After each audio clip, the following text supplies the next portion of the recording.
अस्सलाम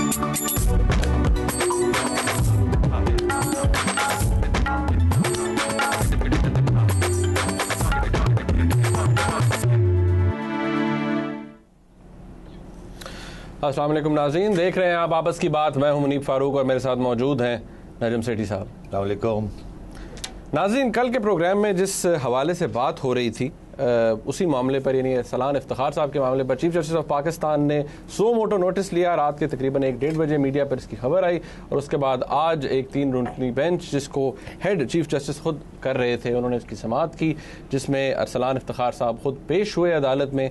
और chief justice साहब ने बारहा ये बात कही कि अदालत की हुर्मत पर किसी ने भी अगर अटैक करने की कोशिश की, उस पर कोई भी आया और कोई भी इस मामले में शामिल हुआ, उसका कोई लिहाज नहीं किया जाएगा, उसको नहीं छोड़ेंगे। नाज़रीन, आज जो वाक़यात सामने आए उसमें मलिक रियाज साहब, जो कि बहरिया टाउन के कहा जाता था पहले कि वो चीफ़ एग्जीक्यूटिव हैं या चेयरमैन हैं, जो कि बाद में मालूम पड़ा कि वो नहीं हैं, वो पेश नहीं हुए। उनके बोर्ड ऑफ डायरेक्टर्स में से कुछ लोग पेश हुए जिन्होंने वाज़ेह तौर पर इस बात को क्लियर किया कि उन्होंने किसी तरह से भी किसी तरह की कोई रकम अरसलान इफ्तिखार साहब को नहीं दी। नाज़रीन, आज काफ़ी मौका दिया चीफ जस्टिस साहब ने बारहा इस बात को साबित कराने के लिए कि क्या अगर किसी के पास कोई एविडेंस है तो ले आए। जिन जर्नलिस्ट ने कल इस बात का जिक्र भी किया था और जिनका पहले नाम भी आया था, शुरू में शायद ये बात सामने आई कि जियो के और जंग ग्रुप के जो लोग हैं, जिनमें शाहीन सहबाई साहब हैं, हामिद मीर साहब हैं, कामरान खान साहब हैं, नजम सेठी साहब का नाम भी आया, लेकिन ये बात बाद में क्लैरिफाई हुई कि सिर्फ़ और सिर्फ कामरान खान साहब को कल बुलाया है और जियो न्यूज़ के चीफ एग्जीक्यूटिव जो हैं उनको बुलाया है। नजम सेठी साहब को क्यों नहीं बुलाया नाजरीन, उसकी वजह मैं आपको बताता हूँ। ज़रा देखिए कि परसों के प्रोग्राम में जब इस हवाले से बात हुई तो सेठी साहब का क्या मौक़िफ़ था। उड़ती बात, किसी ने इल्ज़ाम लगा दिया, उसके ऊपर हम प्रोग्राम कर दें और अहम शख्स, मैं इस किस्म का काम नहीं करूँगा। मेरे सामने कुछ रखें, प्रूफ दिखाएं, फिर मेरे से बात करें। अगर ऐसा वक्त आता है तो बात करेंगे। अगर मुझे अभी तक तो कोई ऐसी चीज़ मैंने प्रूफ जो है जिसे सामने रखा हो, पब्लिक में कोई लाया हो, वो तो हुआ नहीं है। इसलिए मेरे पे ये प्रेशर मत डालें कि अब मैं आपके साथ बैठ के इल्ज़ामबाजी और स्पेकुलेशन और इस किस्म की बातें करूँ। मैं नहीं करूँगा, मैं नहीं करूंगा। नाज़रीन, ये आपने देखा 4 जून का प्रोग्राम, अब 5 जून को यानी कल जब ये बात मीडिया पर आई और प्रोग्राम्स में डिस्कस हुई तो उस वक्त क्या मौक़िफ़ था इसी प्रोग्राम में नजम सेठी साहब का? मैं अपने मौक़िफ़ पे डटा हुआ हूँ। मैंने देखा नहीं देखा, मैं बात नहीं करूँगा, ठोस बात नहीं करूँगा जब तक मेरे पास वो फाइल नहीं होगी या किसी जगह वो छप नहीं जाती। फिर मेरे से बात ज़रूर कीजिएगा। मैं आपसे ये पूछ रहा हूँ मुनीब कि अगर कल को किसी ने ये एविडेंस ही प्रेजेंट ना की तो ये ज़्यादती नहीं होगी कि चीफ जस्टिस साहब के ऊपर इतने इल्ज़ाम पहले से लगा दिए जाएं और किसी के पास एविडेंस ना हो? मैं आपसे ये पूछना चाहता हूँ कि क्या मीडिया की जिम्मेदारी ये है कि शाया होने से पहले या किसी के हाथ में लेने देने से पहले क्या हमें ये सारी बात जो है एक पहाड़ बना देना चाहिए और पहले से ही शुरू कर देनी चाहिए इसके ऊपर बहस कि फ़लाना गिल्टी है, फ़लाना गिल्टी नहीं है, या चीफ जस्टिस साहब जो है उनको सारा मामला साफ़ करना चाहिए? साफ़ कैसे करें? अगर कोई चीज़ ही सामने नहीं है, आपको अगर बुला लेते हैं तो आप क्या जाके कहेंगे कि मैंने, आप ज़्यादा से ज़्यादा ये कह सकते हैं मैंने देखा है कुछ, कहेंगे आपने क्या देखा है दिखाएं ना। तो आपका देखने से तो काम नहीं बनता ना, हाथ में है कुछ कि नहीं। नाज़रीन, मौक़िफ़ आपके सामने है, यानी कि आज भी मीडिया के अंदर, प्रिंट मीडिया के अंदर कहीं पर भी इसके मुतालिक किसी के पास कोई एविडेंस नहीं है। तो सेठी साहब, आपका मौक़िफ़ इट रिमेंस द सेम? जी हाँ, मेरा मौक़िफ़ वही है। मैं ये क्लैरिफिकेशन देना चाहूँगा। अभी आपने कहा कि शाहीन सहबाई साहब का जिक्र आया और आपने कहा कि वो जंग जियो का आपने बात की। मैं वज़ाहत कर दूँ कि शाहीन सहबाई साहब का कोई ताल्लुक़ जियो से नहीं है। शाहीन सहबाई साहब का ताल्लुक़ जंग ग्रुप से है, द न्यूज़ ग्रुप से है, और जियो के चीफ एग्जीक्यूटिव और जियो के जो मैनेजमेंट है उनके साथ कोई ताल्लुक़ नहीं है। तो ये एक मैं वज़ाहत करना चाह रहा था कि factually we should be correct. बाकी ये कि मैंने तो, मुझे बुलाया जाता या ना बुलाया जाता तो जाहिर है मैंने हाज़िर होना था, मगर मैंने वहाँ क्या कहना था? मैंने तो पहले ही कुछ नहीं कहा, तो अब और मैंने क्या कहना है? अब मेरे पास कोई एविडेंस नहीं है, कोई सबूत नहीं है, तो मैंने जाके यही कहना था जो मैंने वहाँ कह दिया था। तो मेरा ख्याल है चीफ जस्टिस साहब ने ये सोचा होगा कि इन्होंने तो अपनी पोजीशन वाज़े कर दी, मैं क्या इनको बुलाऊँ? तो मैं बड़ा मशकूर हूँ कि बड़ी इस तरीके से उन्होंने मेरी इज़्ज़त रखी। बाकी ये है कि जो बाकी लोगों ने भी जो बात की है, हामिद मीर साहब ने जाके वजाहत कर दी अपनी बात की, और कल कामरान खान साहब भी कर देंगे। तो मैं समझता हूँ कि ये बात बस यहाँ तक ही है।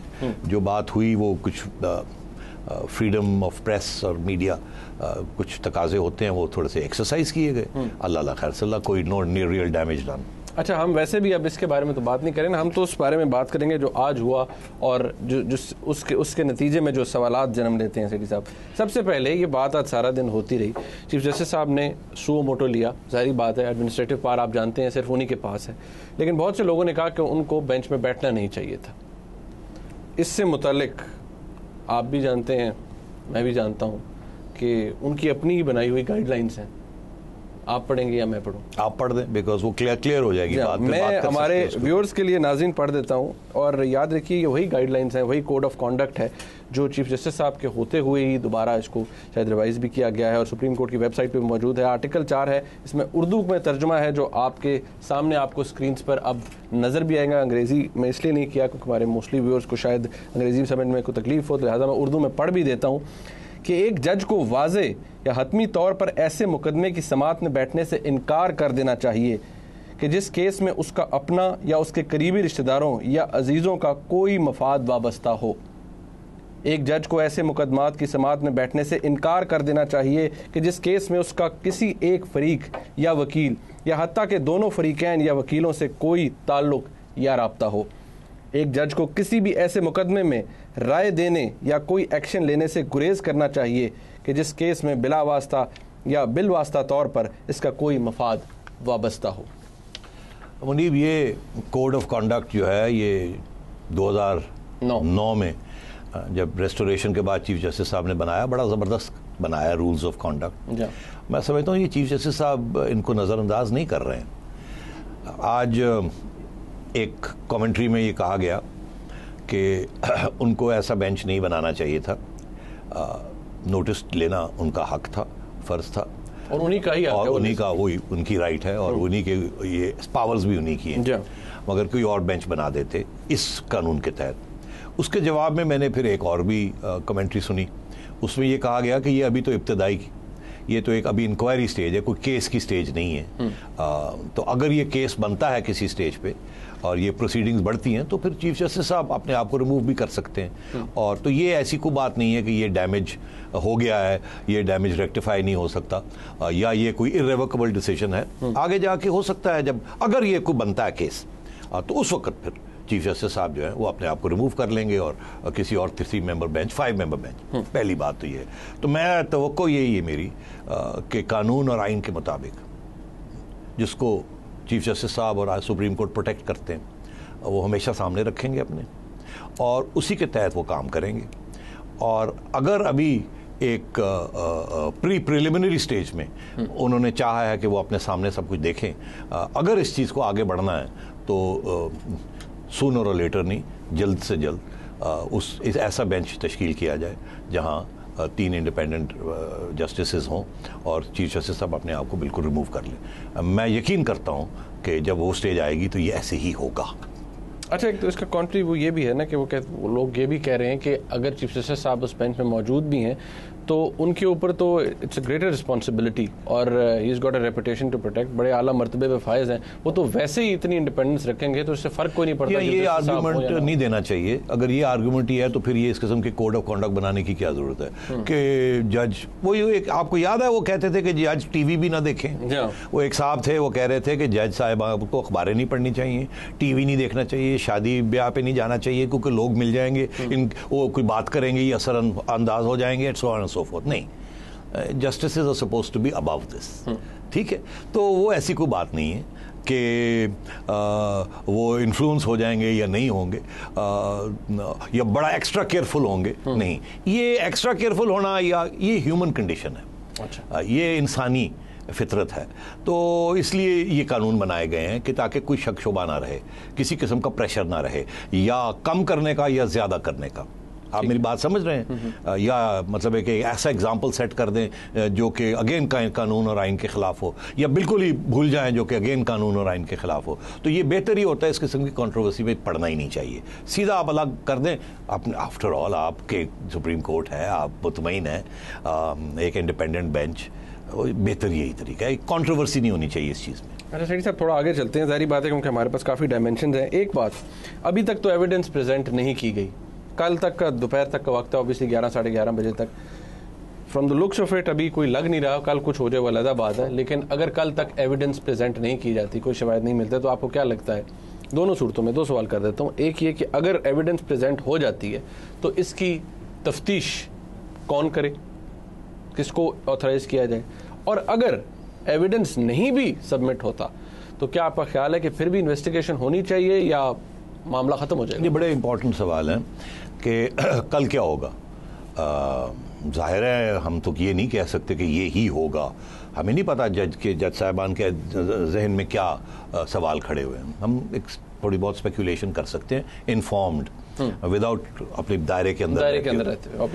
देखिए, एक सूरत ये हो सकती है कि उन्होंने अब रियाज मलिक साहब को कहा कि वो अपने आप को प्रेजेंट करें विद एविडेंस। उनकी तरफ से उनके एग्जीक्यूटिव्स आए हैं, उन्होंने आके ये कहा कि मलिक रियाज तो अब बहरिया टाउन के चीफ एग्जीक्यूटिव रहे नहीं, नो लॉन्गर चेयरमैन या उसके डिसीजन मेकर, और तो किस सिलसिले में उनको बुलाया जाए, पहली बात तो ये। दूसरी बात ये है कि मलिक साहब को पेशी तो होनी है ना, उनको अपनी किसी ने आके तो कुछ बात कह नहीं है ना उनके असालतन या वकालतन तो आना है ना, तो इसलिए ऐसे ही है, लगता है ऐसे है कि वो उनका कोई वकील आएगा, वो आके को बात करेगा। नाम भी क्या हम तवक्को कर सकते हैं कि कल वो जो वकील आएगा वो कोई फाइल लेके आएगा कि प्रूव करने के लिए कि ये चार्जेस हैं? मैं नहीं समझता कि ऐसे होगा, पहली बात तो ये। दूसरी बात ये है कि क्या वो ये आके कहेगा कि मलिक साहब ने तो ऐसे कोई इल्ज़ाम लगाया ही नहीं है? तो ये अगर वो कहते हैं तो फिर 2 सूरतें होती हैं। एक ये कि अगर मलिक साहब ने ये इल्ज़ाम नहीं लगाए तो किसने लगाए हैं, और कोई किसी और शख्स ने लगाए हैं, तो वो आगे से कह सकते हैं हमें क्या पता। मतलब है ये ग्रे एरिया में, इनके वकील आके ग्रे एरिया में रह सकता है, और ये काफ़ी ग्रे एरिया है, बहुत बड़ा ग्रे एरिया है यहाँ, कि ये जो सारा कुछ हुआ, अगर हुआ तो किसने किया, क्या किया, वो सारी बातें भी तो बाहर नहीं है। तो मैं नहीं समझता कि कल कोई फाइल आएगी या कोई प्रूफ आएगा। अगर आना होता तो आगे होता, नहीं आएगा। आगे आइए आप, उसके बाद क्या होगा? अब हो सकता है कि सुप्रीम कोर्ट ये कहे कि अच्छा तो अरसलान साहब को कहें खड़े हो जाइए जी, आप बताएं, आप कुछ कहना चाहेंगे? अरसलान ने तो पहले ही कह दिया है कि कहते हैं कि हर इल्ज़ाम का मुंह तोड़ जवाब देंगे। तो वो अगर उन्होंने आज डिनाइल दी है तो वो भी आगे से डिनाई कर देते हैं। अब वो डिनाई कर रहे हैं, इल्ज़ाम लग नहीं रहा है, लगाने वाले ही नहीं है, तो फिर अदालत क्या करेगी? अब 2 सूरतें, एक अदालत कहेगी नहीं, हम खुश नहीं हैं जवाब से, हमें लगता है यहाँ धुआं है, कहीं कुछ ना कुछ यहाँ कोई आग होगी कहीं ना कहीं, तो हम चाहेंगे कि इसकी इन्वेस्टिगेशन हो। और उसका फिर सवाल खड़ा होगा कि कौन इन्वेस्टिगेशन करेगा, केस बनेगा नहीं बनेगा, इन्वेस्टिगेशन होगी नहीं होगी, कौन करेगा, किस किस्म की इन्वेस्टिगेशन होगी, उस इन्वेस्टिगेशन के आगे किस किस्म के सवाल खड़े किए जाएंगे, उसकी फोरेंसिक क्रिमिनल नेचर की इन्वेस्टिगेशन होगी या फैक्ट फाइंडिंग इन्वेस्टिगेशन, मतलब बहुत से सवाल आते हैं। और फिर ये सवाल है कि अगर केस ही करना है और इन्वेस्टिगेशन करनी है तो फिर वो तो फेडरल गवर्नमेंट करेगी, वो तो सुप्रीम कोर्ट तो खुद इन्वेस्टिगेशन नहीं कर सकता, एक कमीशन बनानी पड़ेगी। फिर ये सवाल होगा कि वो कमीशन जो है वो फैक्ट फाइंडिंग के लिए किसके पास जाएगी, कॉन्स्टिट्यूट क्या होगा, कैसे कॉन्स्टिट्यूट होगी। चले सुप्रीम कोर्ट कॉन्स्टिट्यूट कर देता है, पहले भी मेमोगेट में उन्होंने की थी, एक प्रेसिडेंस है, वो कर देंगे।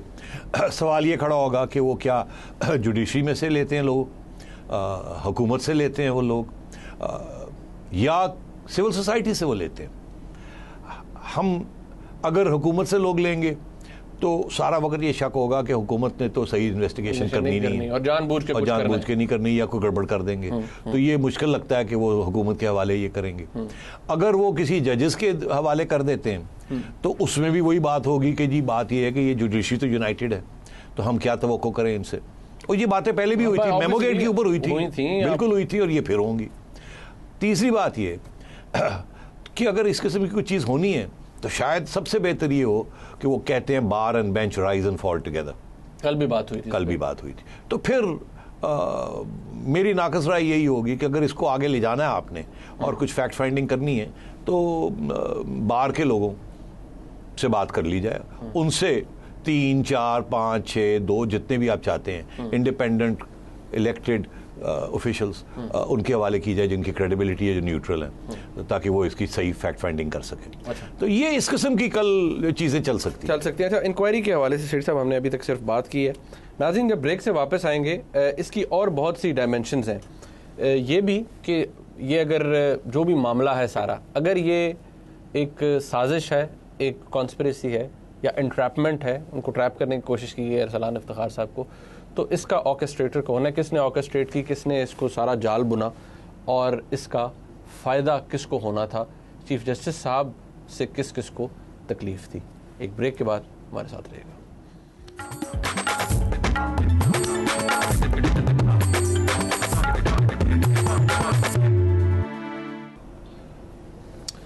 नाज़रीन, ब्रेक से पहले बात हो रही थी कि कल के सिनारियो के ऊपर, और ये भी मैंने जाते वक्त कहा था कि ये भी एक सोच है, एक सवाल है कि ये जो सारा, अगर ये एक जाल बिछाया गया है, एक ट्रैप है, तो उस ट्रैप के पीछे फ़ायदा किसको होगा, बेनिफिशरी कौन है और किसको चीफ जस्टिस साहब से तकलीफ़ थी। रेड्डी साहब, ये सवालों का जवाब देने से पहले कल कुछ और भी, मतलब पॉसिबिलिटी किसी और चीज़ की भी हो सकती है? नहीं, मैं ये सोच रहा था कि एक सरप्राइज डेवलपमेंट हो सकती है। मेरा नहीं ख्याल होगी, मगर हो भी सकती है, क्योंकि ये बड़ी अनएक्सपेक्टेड किस्म की चीज़ें हो रही हैं और हमें समझ नहीं आ रही कि ये कहाँ से आ रही है, कहाँ जा रही है। बात डिस्कस करते हैं।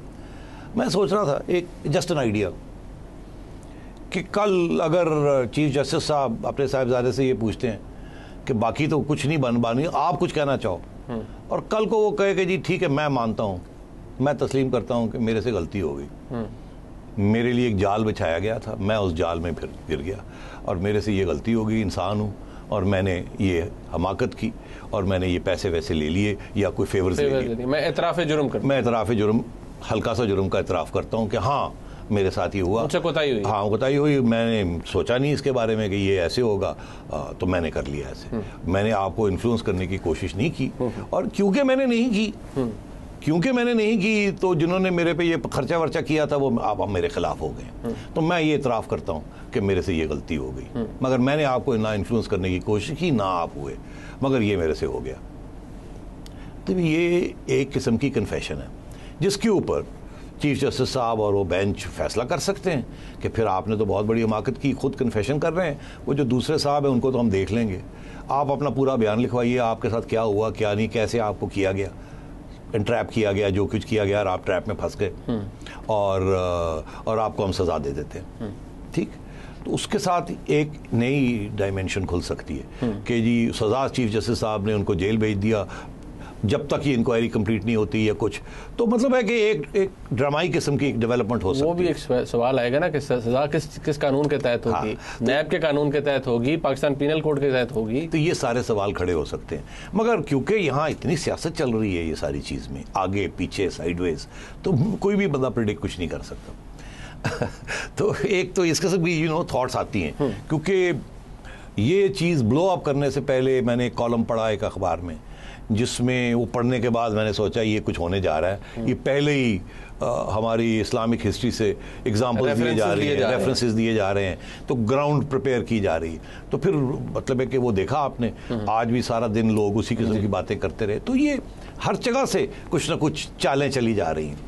तो यही मैं आपसे डिस्कस करना चाह रहा था कि किसके फायदा किसका नुकसान। एग्जैक्टली, बात वो तो लॉजिकल बात है ना, वो उसमें कोई हम ये इधर नहीं जा रहे, हम तो एक लॉजिकल बात करने जा रहे हैं। अच्छा सेठी साहब, अब सवाल वही आ जाता है ना कि जब आपने कहा फायदा नुकसान, तो कौन, मतलब अगर ये इंट्रैपमेंट की हम बात करें ना, ट्रैप हो गया, आपने कहा वो कन्फेस नहीं ना, ये इंट्रैपमेंट वाला जो लफ्ज़ है ना, मुझे इससे थोड़ी सी ऑब्जेक्शन है। अच्छा, कुछ चूजा था अरसलान के वो ट्रैप हो गया। हाँ।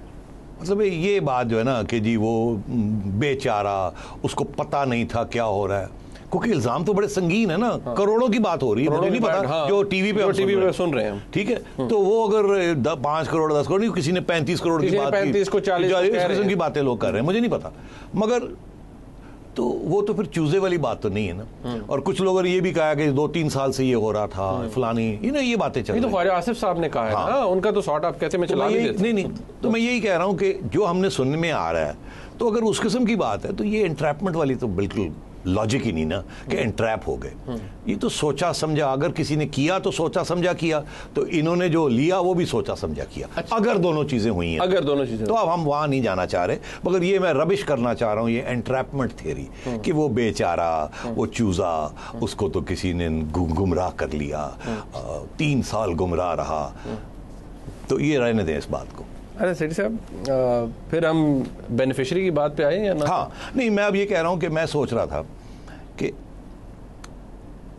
इल्जाम तो लग गए ना, प्रूफ दिया या नहीं दिया। बहुत से लोग यकीन करने लगे हैं कि इसमें कुछ है, दाल में कुछ काला है। कौन से लोग हैं इस मुल्क में जो चीफ जस्टिस को पसंद नहीं करते? देखो ना, जब कंस्पिरेसी थ्योरी बनानी होती है तो सबसे पहले देखते हैं किसका फायदा, किसका नुकसान। हमारे यहाँ ऐसे ही है ना जी, ओ जी फलाने ने कीता होना है, ओदा बड़ा फायदा हो गया, ओ जी बंदा मर गया, उस बंदे का बड़ा फायदा होया, ओनू फायदा होया, बेनजीर मर गई, आसिफ जरदारी को फायदा हो गया, जरदारी ने मरवाता। सीधा सीधी मतलब है कि वो, तो हम थोड़ा सा इस एंगल को भी देख लें कि कौन लोग नाराज हैं चीफ जस्टिस साहब। Obviously government of Pakistan, peoples party नाराज है, मुस्लिम लीग खुश है, इमरान खान खुश है, मीडिया खुश है।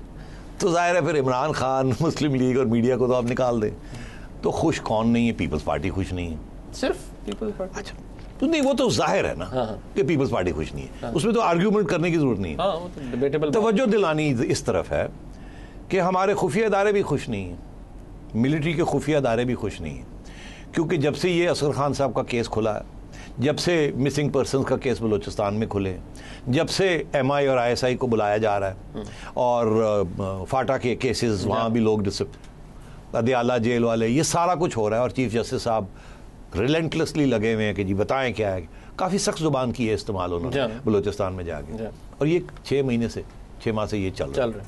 तो जाहिर है, और आपने जनरल साहब जो FC के जनरल हैं, उन्होंने बड़ा ठोस किस्म का जवाब भी दिया, क्योंकि चीफ जस्टिस साहब ने कहा कि लगता है ऐसे कि 90% केसेस जो है FC के, तो FC के मेजर जनरल साहब ने भी फिर ठा करके जवाब दिया। तो जाहिर है वो खुश नहीं है, वो समझते हैं कि वो एक नेशनल इंटरेस्ट में नेशनल सिक्योरिटी को डिफेंड कर रहे हैं। उनका एक पूरा नजरिया है, वो नजरिया एक पेट्रियाटिक नेशनल इंटरेस्ट फ्रेमवर्क के अंदर उसको देखते हैं। वो एक लीनियर, मतलब ब्लैक एंड व्हाइट नजरिया है, उसमें कानून वगैरह की बातें नहीं आती, बंदे हमारे मर रहे हैं ऐसी की तैसी। वो एक फाइटिंग मशीन है ना, वो तो सोल्जर का ब्रेन है ना, कि आपको को हमला करता है ऐसी की तैसी, बैठेंगे तो नहीं ना, आप वहां आइन लेके फिरेंगे, वो फिर आपको, तो उनका एक पॉइंट ऑफ व्यू। ये ह्यूमन राइट्स, ये वॉर सिचुएशंस जहां भी होती हैं, फौजें इनको नहीं मानती, मगर अदालतें इनको फिर भी इन्फोर्स करती हैं, ह्यूमन राइट्स ऑर्गेनाइजेशंस फिर भी इन्फोर्स करती हैं, तो वो भी इनसे खुश नहीं है। आज मैंने बहुत सी कमेंट्रियां सुनी, मैं नहीं कह रहा, कमेंट्रियां जो आज हुई और जिन लोगों ने देखी हैं वो मेरे से इत्तेफाक करेंगे। 2 पॉइंट्स रेज किए लोगों ने। उन्होंने कहा जी ये मलिक रियाज साहब जो हैं ये सदर साहब के बड़े करीब हैं।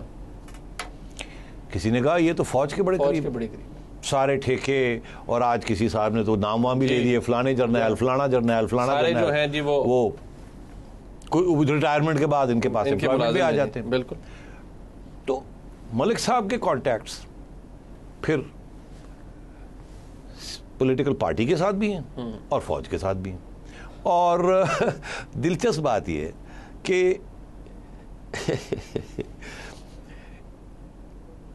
कि इसमें शायद कोई हकीकत भी है, कि ये छुपी हुई बात नहीं है, ये फैक्चुअल बात है। तस्वीरें छपी हैं, खुद वो तस्लीम करते हैं कि वो करीब हैं जरदारी साहब के, और फौज के साथ तो वो वैसे ही करीब हैं, वो बैरियर टाउन नाम ही उन्होंने वहां से लिया, मिलिट्री से लिया, एंड सो ऑन। तो ये सारी बातें अब चल रही हैं।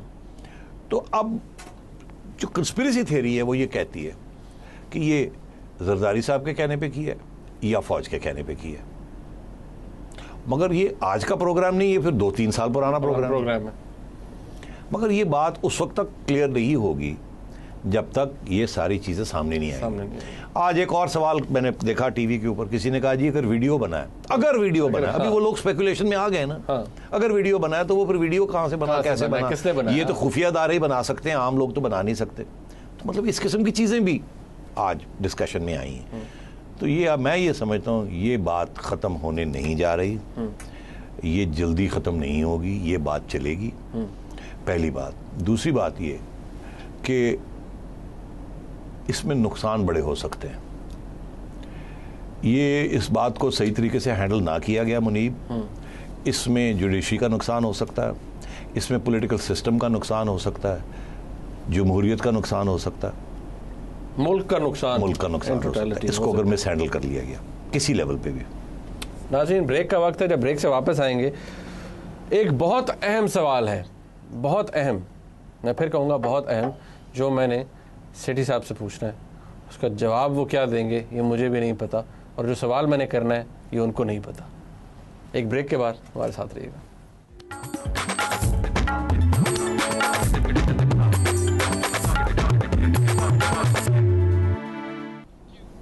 नाज़रीन, आप यकीनी तौर पर सोच रहे होंगे कि मैंने सेठी साहब से क्या सवाल करना है। और मैं भी सोच रहा हूँ कि ये तुमने क्या ड्रामा करना है। अब देखिए, आज पहली दफ़ा आपने मुझसे 3-4 दफ़ा पूछा है ब्रेक में कि तुमने क्या सवाल करना है, तो मैंने आपको नहीं बताया।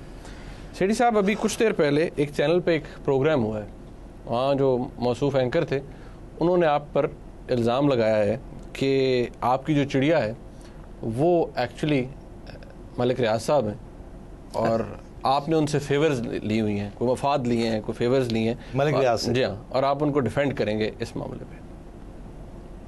खुला का है यार मुनीब, मेरी क्या आप चाहते हैं मेरे से? नहीं, मैं कुछ नहीं चाहता, क्योंकि जब से वो प्रोग्राम हुआ है हमारे बहुत से दोस्त हैं जो अभी कुछ ट्विटर इज देयर, फेसबुक के ऊपर, ट्विटर के ऊपर, वो एक ही सवाल पूछ रहे हैं कि जी ये जो बात उन्होंने कही है इसमें कितनी सच्चाई है, और सेठी साहब को इसको क्लियर करना चाहिए अगर ये झूठ है।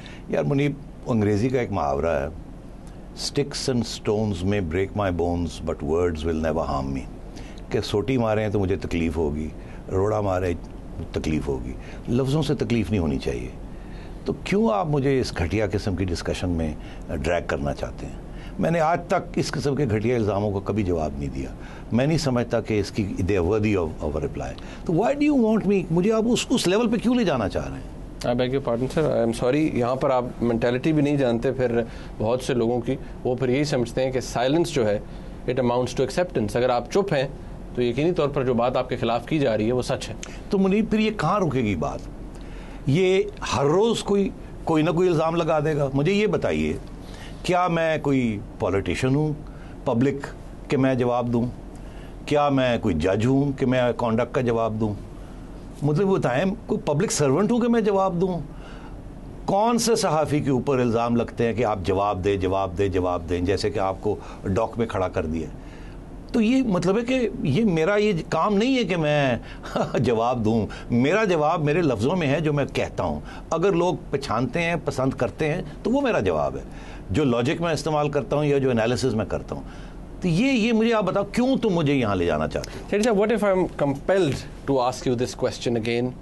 और मैं आई मस्ट से कि लोग आपको सुनते हैं ना, people look up to you, आपका प्रोग्राम भी देखते हैं, हमें सुनते हैं, हमारी डिस्कशन को सुनते हैं, पसंद करते हैं, नहीं कर सकते, पॉइंट ऑफ व्यू डिफरेंट हो सकता है, लेकिन ये इल्ज़ाम तराशी है, प्लीज़ सेठी साहब फॉर वंस इसको क्लियर ज़रूर करें। देखो मेरी बात सुनो, ये तुमने मेरे पे आज ज़रा गड़बड़ कर दी है। बात सुनो, मुझे याद है कि जब सारा पाकिस्तान के सियासतदान, पाकिस्तान की अफवाज अमेरिका की गोद में बैठी थी 1950s में, 1960s में, 1980s में, तो चंद लोग थे इस मुल्क में, जिसमें एक आपका खादम भी था जो अमेरिका को गालियां देता था और कहता था ये साम्राज्य है, इसके साथ दोस्ती मत करो, इसके साथ डिपेंडेंसी मत करो। और हमें हमारे ऊपर ये इल्ज़ाम लगता था कि आप रूसी एजेंट हैं। ठीक है, आज वही लोग अमेरिका को आंखें दिखा रहे हैं और हम पे इल्ज़ाम लगता है कि आप अमेरिकन एजेंट हैं। उसके दरमियान इंडियन एजेंट भी बना दिया गया। तो यार ये बनाने से नहीं बंदा बन जाता। अगर ऐसे होता मुनीब तो लोग इतने शौक से हमारा प्रोग्राम ना देखते, इतनी हमें फीडबैक ना मिलती, हमसे इतना प्यार ना लोग करते। लोग बेवकूफ़ तो नहीं है कि वो इल्ज़ाम के ऊपर किसी के ऊपर आप इल्ज़ाम लगा दें और वो यकीन कर लें। तो क्यों आप मुझे इस इल्ज़ाम के डिफेंस में कुछ चाहते हैं? क्योंकि ये काफ़ी नहीं है जो मैंने कह दिया। My position remains unchanged. अच्छा, ओके जाओ। अब क्योंकि ये लाइव प्रोग्राम है, मैं आपको कह कुछ नहीं सकता।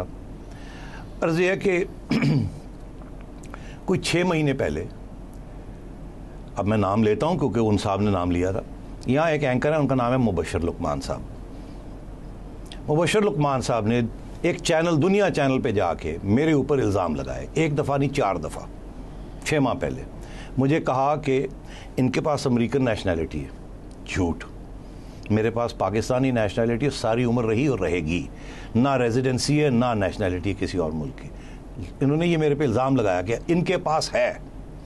फिर कहा कि इनकी जो बेटी है वो अमेरिका में रिचर्ड हॉलब्रुक के लिए काम करती है। रिचर्ड हॉलब्रुक ये यूनिवर्सिटी में थी जब रिचर्ड हॉलब्रुक पास्ट हुए। वो एक अखबार के लिए वहाँ काम करती हैं। उन्होंने कभी रिचर्ड हॉलब्रुक से मुलाकात भी नहीं की और उनके ऊपर ये बच्ची के ऊपर ये इल्ज़ाम लगा दिया। झूठ। आप मेरी बात समझ रहे हैं? मैंने उन्हें मौका दिया कि वो अपनी गलती जो है वो तस्लीम करके माफ़ी मांग लें। नहीं, अब मजबूरी से मुझे अदालत में जाना पड़ा है और मैंने उन्हें एक लीगल नोटिस पे दिया है और हाई कोर्ट ने उन पे एक रिस्ट्रेनिंग ऑर्डर सर्व किया है कि अब आपने नजम सेठी के खिलाफ कोई इल्ज़ाम लगाया तो आप कंटेम्प्ट ऑफ कोर्ट होंगे, आप पहले इनका आके जवाब दीजिए। तो मैं इस बात को यहीं छोड़ना चाहता हूं कि मैं ये करना नहीं चाहता था और मैंने आज तक ये नहीं बताया कि ये मैं कार्रवाई कर चुका हूं। आज आपने, क्योंकि मैं इसको, मुझे चीप पब्लिसिटी की जरूरत नहीं है इस बात को तो काफी अर्सा हो गया। अब वो खुद जवाब जाके देंगे जो भी उन्होंने जवाब देना है और अपनी एविडेंस दें जाके वहां, बस प्रूव करें कि मेरे पास कोई नेशनैलिटी है अपार्ट फ्रॉम पाकिस्तानी, या मेरी बेटी ने रिचर्ड हॉलब्रुक के लिए काम किया है, या मुझे पैसे मिलते हैं कहीं से। तो जाएं जाके अब अदालत के आगे जाके ये इसका जवाब दें। आज जिन साहब ने ये बात की है उनको भी यकीनी तौर पे नोटिस जाएगा। अब आपने मुझे उठा दिया, अब उनको भी नोटिस जाएगा। वो भी प्रूव करें कि मलिक रियाज से मैंने कोई फ़ायदे उठाए हैं। ये बड़ी सीधी सी बात कर रहा हूं मैं आपसे। और अब आपने पूछा ही तो मैं ये कह दूं, और ये मैं सोच समझ के कह रहा हूं क्योंकि इसका प्रूफ अवेलेबल है, कि ये साहब जिन्होंने ये इल्ज़ाम लगाया मेरे पे, ये एक उस इदारे के लिए रिपोर्टिंग करते रहे हैं जिसका नाम विकीलीक्स में आया है, जिसका नाम है स्ट्रैटफॉर। और विकीलीक्स में 2 पाकिस्तानियों का नाम आया है जिन्होंने इस इदारे के लिए रिपोर्टिंग की है या तल्लुक थे। और विकीलीक्स ने यह कहा है कि यह इदारा जो है ये CIA का फ्रंट था। अब मुझे समझ नहीं आती कि यहाँ कौन से लोग CIA फ्रंट्स के लिए रिपोर्टिंग कर रहे हैं या तल्लुक रखे हुए हैं उन्होंने। ये विकीलीक्स में है और आज मैं ट्वीट कर दूंगा इसके सारे डिटेल्स। अर्ज़ ये है कि लोग सड़ते हैं, मरते हैं, जलते हैं। जो लोग जियो के लिए काम करते हैं, 50% पाकिस्तान जियो को देखता है। ये एक वाइड चैनल है जो जिसकी इतनी अहमियत है, इसने जिम्मेदारी के साथ ये काम किया। तो हम लोगों से बहुत से लोग सड़ते मरते हैं, जलते हैं। और स्पेशली वो लोग जो 7वीं चैनल या 8वीं नंबर की चैनल के ऊपर लगे हों, उनके पास काम करने की और बात नहीं होती तो ये कंस्पिरेसी थ्योरीज और अपने साथियों के ऊपर इस किस्म के घटिया इल्ज़ाम लगाते हैं। तो अब इससे ज़्यादा आप मेरे से मत कुछ कहिए, अब रहने दीजिए इस बात को। और मैं ये समझता हूँ कि ये बहुत घटियापन इस किस्म की चीज़ है और इनको शर्म आनी चाहिए कि ये इस किस्म के काम कर रहे हैं। It was indeed a very satisfying answer, क्योंकि बहुत से लोग जो ये सवाल मुझसे पूछ रहे थे ट्विटर के ऊपर या फेसबुक के ऊपर, उनको जवाब मिल गया होगा और यकीनी तौर पर उन साहब को भी मिल गया होगा जिन्होंने मुग़ल्लज़ात फरमाई थी। हमारे साथ कॉलर है, सेठ साहब, उनसे बात कर लेते हैं। अस्सलाम वालेकुम जी। वालेकुम सलाम सर, मोहम्मद यासीन बोल रहा हूँ चकलाला रावलपिंडी से। ज़रा ऊंचा बोलिए जी। सर मोहम्मद यासीन बोल रहा हूँ चकलाला रावलपिंडी से। जी यासीन साहब। सर मेरा सवाल ये है कि हाल ही में अलकायदा के नंबर 2 लीडर अल-लिबी समेत पिछले कुछ सालों में अमेरिकी ड्रोन हमलों की वजह से अलकायदा के दर्जनों लीडर पाकिस्तान के कबायली इलाकों में मारे गए। इसके अलावा मौलाना नेक मोहम्मद, बैतुल्ला महसूद और पाकिस्तान नेवी के अरबों रुपए के जहाज तबाह करने वाले कश्मीरी दहशतगर्द जिनके सरों की कीमत करोड़ों रुपए पाकिस्तानी हुकूमत की तरफ से मुकर्रर की गई थी, वो इन्हीं ड्रोन हमलों की वजह से मारे गए। और पाकिस्तानी फौज लाख कोशिश के बावजूद भी इन दहशतगर्दों का बाल बेका नहीं कर सकती। इन्हीं अमरीकी ड्रोन हमलों की वजह से ये जो लोग मारे गए हैं, इन तमाम बातों को मद्देनजर रखते हुए क्या हमारे पास अमरीकी ड्रोन हमलों पे तनकीद करने का अब कोई अखलाकी जवाब बाकी है? जी हाँ है। मैं आपको बताऊं क्यों। कानूनी तौर पे ड्रोन्स इलीगल हैं। देखिए, फायदा नुकसान बात की बात है। पहले आप आई इंटरनेशनल लॉ, कानून। आज मैं यही बात कर रहा था कि जज्बात अपनी जगह, हिस्ट्री अपनी जगह, मगर आइन और कानून को हमने हमेशा सामने रखना है। ड्रोन्स इलीगल हैं, अमेरिका की तरफ से भी इलीगल हैं, क्योंकि वो तस्लीम नहीं करते कि वो सॉवरेंटी वायलेट करते हैं। जहां भी, यमन में करें, कहीं और करें, सिटीजन्स, अपने सिटीजन्स को भी वो टारगेट करते हैं जहां वो होंगे, जब वो, अगर वो टेररिज्म करते हैं। मगर कानून, उनका कानून और इंटरनेशनल कानून ये इजाजत नहीं देता, तो वो कानून की खिलाफ वर्जी कर रहे हैं। पहली बात तो ये, मेरा सबसे बड़ा प्रॉब्लम ड्रोन्स के साथ ये है। फिर ये बात आती है कि क्या ड्रोन्स होने चाहिए या नहीं होने चाहिए, उसके फायदे क्या, नुकसान क्या हैं। या दो पॉइंट्स ऑफ व्यू हैं। एक पॉइंट ऑफ व्यू है कि ड्रोन्स बड़े सक्सेसफुल रहे हैं क्योंकि उन्होंने अलकायदा की टॉप लीडरशिप को ख़त्म किया। दूसरे कुछ लोग हैं वो कहते हैं सिविलियन कैजुअल्टीज भी होती हैं, बहुत होती हैं, कुछ लोग कहते हैं। फैक्ट्स जो हैं वो इसके बरक्स हैं। हमारे PAF के जेट्स जाके बम्बार्डमेंट कर रहे हैं, आजकल भी कर रहे हैं, वहाँ ऑपरेशन हो रहा है पाकिस्तानी तालिबान के खिलाफ। बॉम्बिंग के साथ, स्ट्राफिंग के साथ बहुत सिविलियंस मारे जाते हैं, अगर स्पेशली अगर वो बिल्ट अप एरिया हो। क्योंकि ये नहीं है कि ये गारों में बैठे हैं, इनके कैंप्स हैं, वहाँ उनके बच्चे हैं, औरतें हैं, ये मिक्स है, सारा आ रहे हैं जा रहे हैं। तो अगर इस किस्म की चीज़ होती है तो, मगर ये लीगल है। PAF की बॉम्बिंग इनसाइड पाकिस्तान लीगल है, डिस्पाइट के सिविलियन कैजुअल्टीज होती हैं। ड्रोन की बॉम्बिंग इलीगल है। तो उसको लीगल करने के लिए सिर्फ एक ही तरीका है, अगर उसके फ़ायदे ज़्यादा हैं, वो ये है कि पाकिस्तान की हुकूमत की इजाज़त होनी चाहिए। अगर पाकिस्तान की हुकूमत की इजाज़त नहीं है तो अमेरिका कानून की खिलाफ वर्जी कर रहा है, सिंपल। जी साहब, वक्त ख़त्म हो गया। नाज़रीन, आपने प्रोग्राम देखा आज का, इसका फीडबैक हमें ज़रूर दीजिएगा। देखने का बहुत शुक्रिया। खुदा हाफ़िज़।